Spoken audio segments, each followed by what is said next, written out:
This is Orson Welles, speaking from London.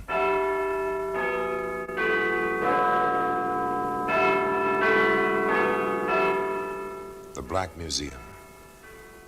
Here, in the grim stone structure on the Thames, which houses Scotland Yard, is a warehouse of homicide.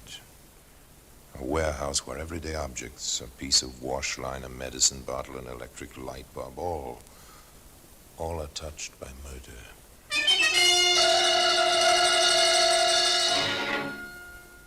There's a telegram. That's a familiar object. Usually it says happy birthday or congratulations on your wedding or will arrive 10 o'clock train. This telegram was an urgent request to die. Take this telegram, miss, please. Yes, sir. Daily Star. Come at once. 4:30 train, Waterloo, Bournemouth Central. Something will meet. Sorry, sir. What is this? Car will meet. Today, this telegram can be seen in the Black Museum.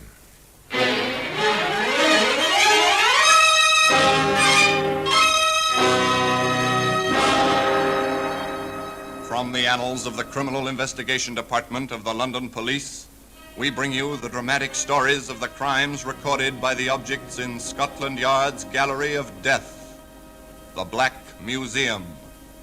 In just a moment, you will hear The Black Museum, starring Orson Welles.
Now, The Black Museum, starring Orson Welles.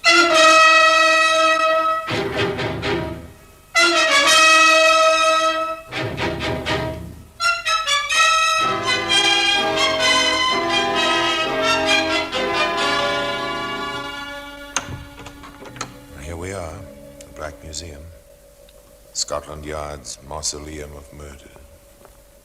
Here lies death. Arranged on shelves, in cabinets, ranked along the floor and on the tables. Death in many disguises. This oil lamp. This one was found in time. There were others before it in other places, part of a baited trap.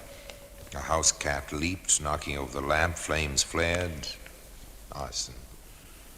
When somebody dies in such a fire, arson becomes the murderer.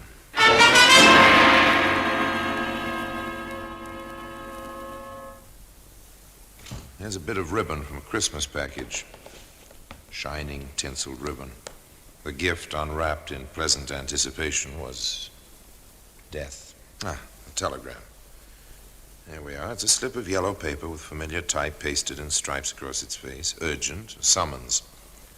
One day this wire rested in a closed handbag on a woman's lap.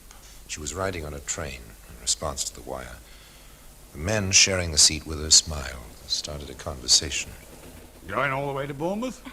No, I'm getting off at Boscombe. Oh.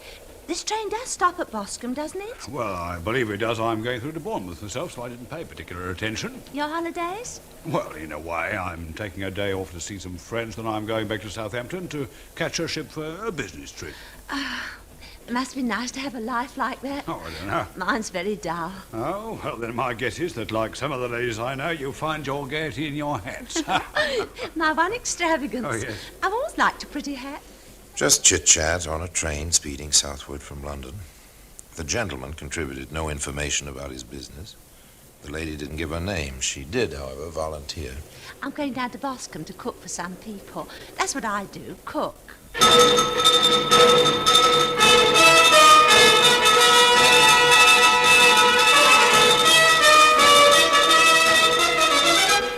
And the time passed.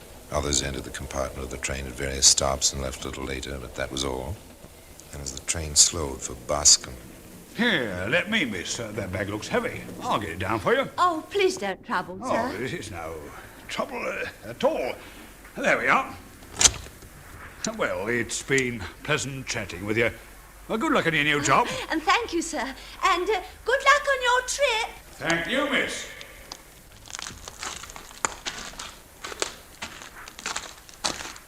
Beg pardon, miss? Are you the new cook for the Egan's at Woodmere House? Yes, I am. Ah, then this way, please. Mrs. Egan told me to watch for you. I'm their chauffeur. I have the car. It's a fair way out, you see. Oh, yes, the telegram said the car would meet me. Is it nice working for the Egan? she put her luggage in the back of the big limousine, stepped into the front seat next to the chauffeur. The train pulled out of the Boscombe station just as the car moved away along the road. Apparently it was a fair ways out, as the chauffeur had put it. The road wound through the countryside. The land seemed to grow more and more bleak as they rode along. The sun dropped below the horizon. The young woman began to feel a little edgy. Is it much further? Seems to be getting dark. It not only seems to be getting dark, my girl, it is getting dark. You never told me if it's nice working out here. You won't have any trouble if you're nice, that is. If I'm nice. I've got the master's and mistress's ears. What I say usually goes. Anyone who's not nice to me goes. I don't understand. You've worked before, haven't you? Well, yes, of course. I have the very best of references. In most places, it's the butler, isn't it? Out here, it's me. I don't understand. Why have you left the road? Because, my girl, I took you out this way for reasons of me own. No, I came out here for a job as cook. Forget that. Come here. No, let go of me. Oh, no, it can't. It can't happen to me. Not to me. It's someone else. It's no one else. It's you, understand? Now be good. Be quiet.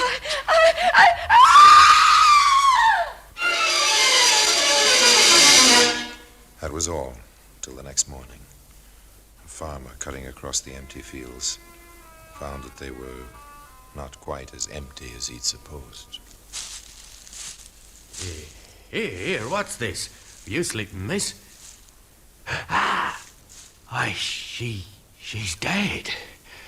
Or this be for the police?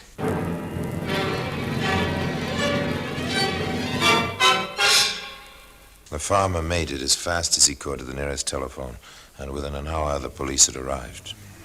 Very well now. Suppose you repeat your story, sir. You're Inspector Gardner. Well, they told me... Yes, I'm that Gardner, Scotland Yard. Go ahead. Well, I was cutting across the field, save a few steps, like, and I come on her, lying like that. I went for help. That's all, sir. You didn't touch anything? You didn't mess up the ground? Oh, no, sir, nothing like that. All right. Give the constable your name and address. Yes. We'll call you if we need you. Yes, sir. Thank you, sir. What do you make of it, Martin? One of those things, Inspector. Murder by person unknown. After a bit of a struggle, it looks like. Yes, ground's pretty well trampled. Any idea of the time of death? Medical examiner can't say yet, sir. My guess is sometime after 7 o'clock last night. The rain stopped around 6:30. She's not even damp, sir. Very good. I judge from the tire tracks we'll get the make of tires and the size of the car easily enough. Yes, sir. You have her handbag? Yes, right here, sir. Yes. Well, she had an identity card. Ida Matthews, Streatham, London. We can check that quickly enough. Hello? It's a telegram. Daily Star. Come at once. 4:30 train, Waterloo, Bournemouth Central. Car will meet you. Expenses paid. Egan, Woodmere House, Boscombe. Yes, I've seen this sort of thing before. What are the odds, Martin? There is no Woodmere House nor any Egan hereabouts.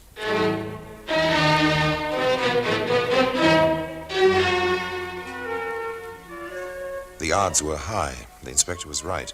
No Woodmere House and no Egan. But the telegram was a lead, not an important lead, but a thread to start on. Not very many post offices in Boscombe, and you send telegrams from post offices in England. Detective Martin had an assignment. Sorry to bother you, but was this wire filed at this office? Not at that office. No. Nor at the next one. But the one after that. Yes, that's one of ours. May I see the original of the wire, please? Well, now, I don't know that I should... Scotland Yard, miss. My credentials. Oh, well, that makes it proper then. And since it was proper, Detective Martin returned to his superior with the original of the wire. Did you ever see such atrocious handwriting, Inspector? Oh, I can't say I ever have. Party can't spell either. No E in Bournemouth and expenses with a C in place of an S. Interesting. Martin, this'll be a long job. Check through Central Post Office and go at the Bournemouth area yourself. Get the originals of every wire over the past 6 months that have had bad handwriting and worse spelling. It's a long chance. Patience and routine, the two great strengths of the forces of law and order, and they pay off. Sometimes it takes months, sometimes only weeks. This time, it was 2 weeks. A triumphant Detective Martin returned to Inspector Gardner.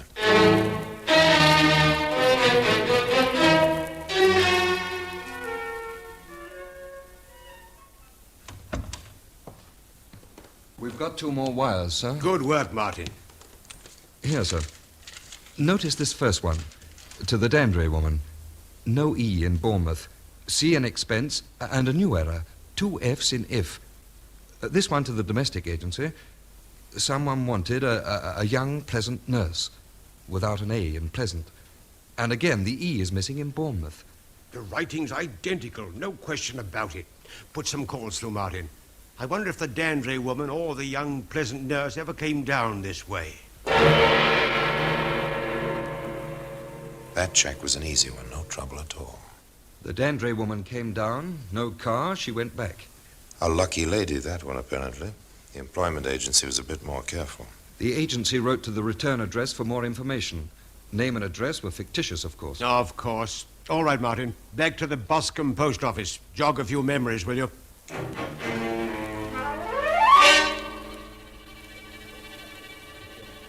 I see, miss. You filed this wire. I did. We get a lot of business through you, but I remember that awful handwriting. Do you remember anything about the person who gave it to you? Well, it was a man. I know that. Good. That's something. There was a... Let me think. No, it's all blank. Now, don't try too hard, miss. It'll come back to you. Here, let me read you the wire. Daily Star, come at once. 4:30 train, Waterloo, Bournemouth Central. And something here I can't quite make out. That's it. Car will meet. I asked him the same question, and he repeated the words like that. Car will meet. I'd know his voice anywhere. Why? Well, it was that kind of voice. Smooth, too soft. Sent shivers over me. Do you remember the man at all? No, sir. You know how it is. Don't look at all the people who come in here.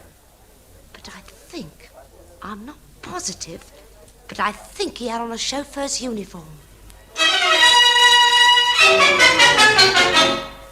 Patience and routine were bringing results.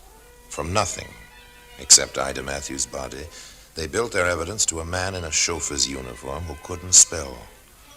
And from the tire tracks, they knew the make of tires and the length and width, and therefore the make of the car. Within hours now, every chauffeur in the vicinity who drove a large sedan of a certain make had been called into the police station. And now, sir, on the evening of November the 11th, I was in London, sir, with my family. We lost a boy in the war, Inspector, and the whole family always gets together on Armistice night for that reason, sir. November the 11th, Inspector? Oh, I was off that night. I didn't have the car. No, the young master was permitted to drive it himself that night, seeing as I was having my regular night off. I picked picked up the old man, Mr. Dutton, at his regular train, drove him home, put the car away and locked it up. Did you have your own key to the garage? No, sir. I always turn it into the big house after I put the car away. That's what I did that night, sir. And after that, Mitchell? I went into Bournemouth on the bus, sir. Had a bite and went to the cinema. You seem to remember all that very well. It was over a month ago the case we're investigating happened. Oh, I've got a great memory. Well, how is it on spelling? I wouldn't know. I never tested it. Let's test it right now. Take this pad and pencil and write the words I ask you to spell. No use, Martin. We shouldn't have let the newspapers publish those wires. Not one of these chaps spells those words wrong, and their handwriting doesn't match. Nothing. Yes, it's too bad, Inspector, to draw a blank when it looked so good for a bit. Yeah, that's about it, Martin. For once, we've drawn a blank completely. But that was not to be the end. Fate was to play a hand, and one of the strongest cards in that hand turned out to be the telegram. Oh, yes, this same telegram that can be seen today in the Black Museum.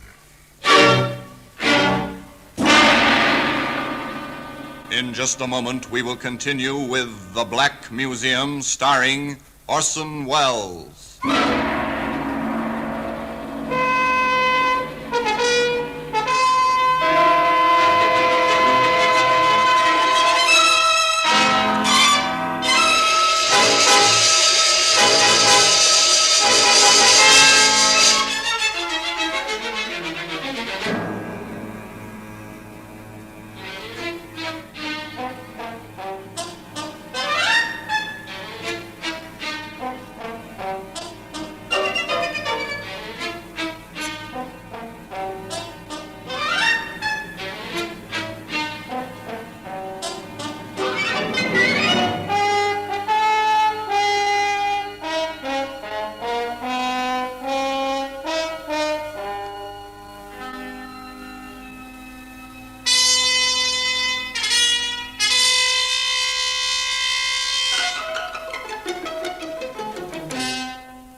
And now we continue with The Black Museum, starring Orson Welles.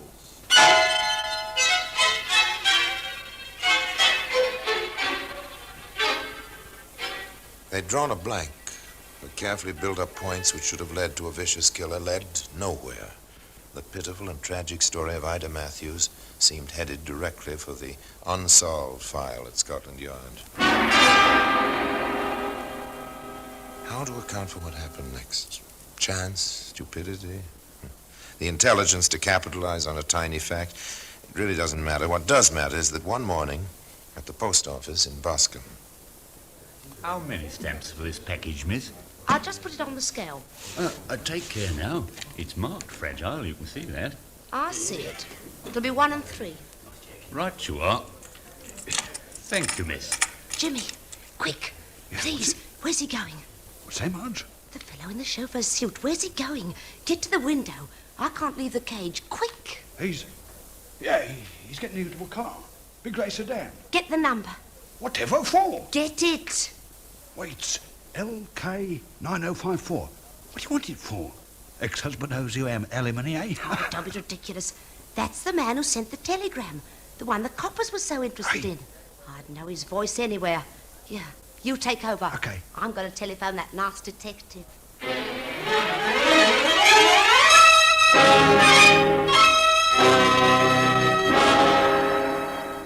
A chance, a coincidence. The young man might have taken that package. The girl might have forgotten the voice.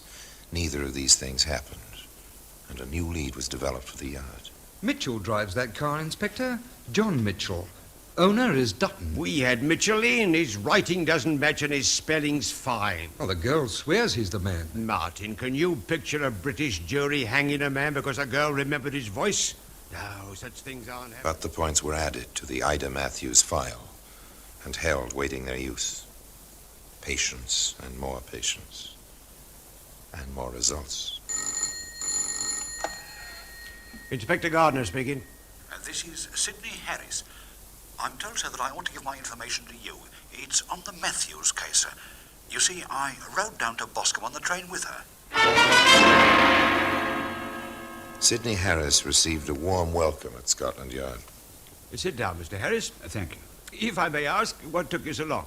I was out of the country, Inspector. I returned just yesterday. Oh, go on, Mr. Harris. Well, you see, my business takes me abroad quite a bit. I had the opportunity to spend a night with some friends of mine in Bournemouth before I sailed the next day. That's how it happened that I was on the train. The Matthews woman was in my compartment. We talked a bit. I commented on our herald, just passing the time. I'd never have thought of it again, I suppose, if my ship had sailed on time, but it didn't. The steward brought aboard some late papers, which came out while we were still at Southampton. I saw them after we'd been at sea for a few hours. There was this woman's picture and the story. I understand. And now then, Mr. Harris, what information do you have which may be of help to us? Well, the luggage rack on the car, Inspector. It was a large grey sedan. How did you happen to notice it? Well, I watched her cross to the station platform. I saw a man meet her in a chauffeur's uniform. I watched her enter this car. Now, it happens, Inspector, that I design auto bodies. The luggage rack attracted my attention. It doesn't belong to that make of car. It's been specially fitted. You're a very observant man, Mr. Harris, for which our deepest appreciation. One point, Mr. Harris. Among these ladies' hats on the desk, which one would you say was Miss Matthews? Oh, this one, sir. That, Mr. Harris, is the hat we found beside Ida Matthews' body. At last, someone to establish that Ida Matthews had been met by a chauffeur at the Boscombe station. Which chauffeur? Yes, that's the car, the grey one. LK9054. That's the luggage rack I was talking about. But what about the handwriting and the spelling? Ask the License Bureau for Mitchell's application for a driver's license. I want to see the handwriting on it. Within a day, the application lay on the inspector's desk. Beside it were the originals of the wires with the misspelled words. Well, Martin? Not much doubt about it, is there, Inspector? The experts will testify for us, Martin, but I'm satisfied. Get your hat. We're going to pick up Mitchell.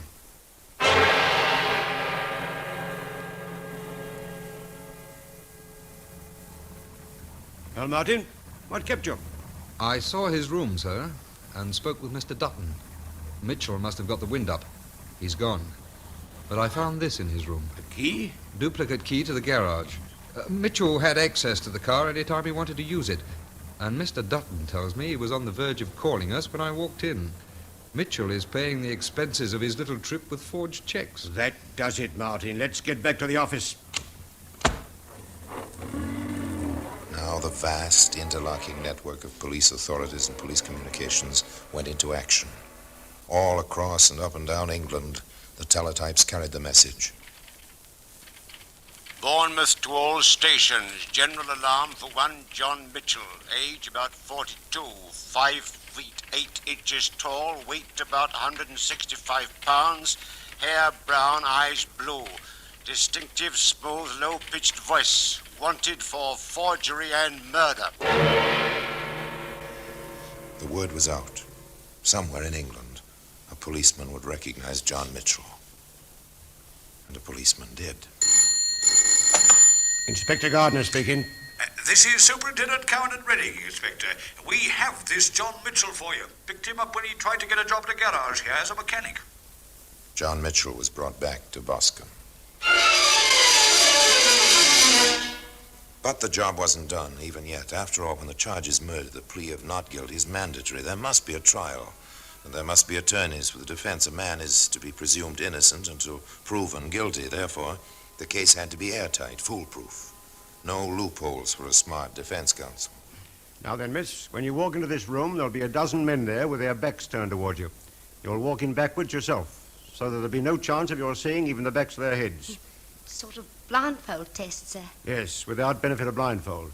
Are you ready now? Well, as ready as I'll ever be. Let's go. Through here. These men have been briefed, Martin? Yes, sir. They know what to do. They're to read the words on the cards I've given them. Very well. You can begin. All right. You. Car will meet. Next. Car will meet. Next. Car will meet. Next, please. Car will meet. And the next? Car will meet. That's him. That's the voice. I'd know it anywhere. They were ready now, they felt, to give the Crown its chance to avenge the untimely and brutal death of one of its subjects. The prosecutor was confident. The defense was bold. Time and again, despite the experts, despite the weight of evidence, the defense managed to throw what seemed a reasonable doubt on the guilt of John Mitchell. The climactic moment came when Mitchell himself was on the witness stand. The prosecutor faced the prisoner. Mr. Mitchell, we're about to go back to school. We shall have a spelling lesson. I'm ready. Ask away. Will you spell if? I-F, if. We shall be more difficult as we go along. Will you be good enough to spell expense? E-X-P-E-N-S-E. Very good, Mr. Mitchell. You've learnt your lesson well. And now then, please spell Bournemouth. B-O-U-R-N-E-M-O-U-T-H. Well, fine, just fine. And, pleasant, Mr. Mitchell. How do you spell pleasant? P-L-E-S-E-N-T. I see. Pleasant. Just like a present. That's right. But it isn't right, Mr. Mitchell. Pleasant is spelt with an A. But you didn't spell it with an A today, nor did you spell it with an A when you wrote the telegram asking for a pleasant young nurse. What was your plan, Mr. Mitchell? Did you want to murder a nurse the way you murdered Ida Matthews? Perhaps in that terrible moment as he stood in the dock at the Old Bailey, the mind of John Mitchell may have turned to that other moment, when all unsuspecting he wrote out that fateful telegram. The selfsame telegram that can be seen today in the Black Museum.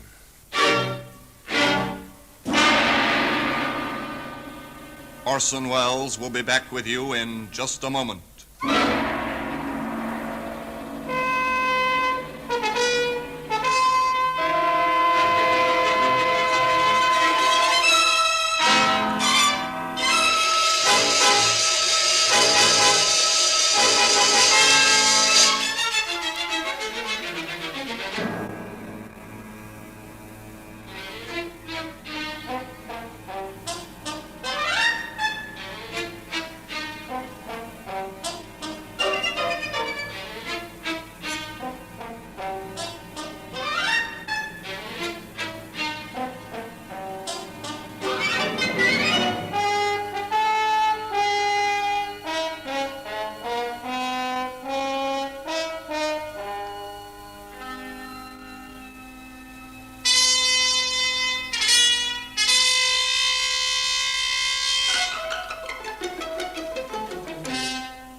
Now here in person is Orson Welles. It might be said that John Mitchell was hanged by a missing letter A in the word pleasant. Be that as it may, circumstances caught up with this gentleman one morning at 8 o'clock, and he passed from this world because of a set of coincidences which fitted together in the minds of alert detectives in Scotland Yard. If Mitchell had known how to spell correctly, if Harris had not been a keen-eyed designer of automobiles, if Harris had not taken his trip when he did, if Marge, the post office clerk, had not been struck by Mitchell's voice. But it's no matter now. Now the telegram is to be found in its customary place in Scotland Yard in the Black Museum. And now, until we meet next time in the same place, I tell you another story about the Black Museum. I remain, as always, obediently yours.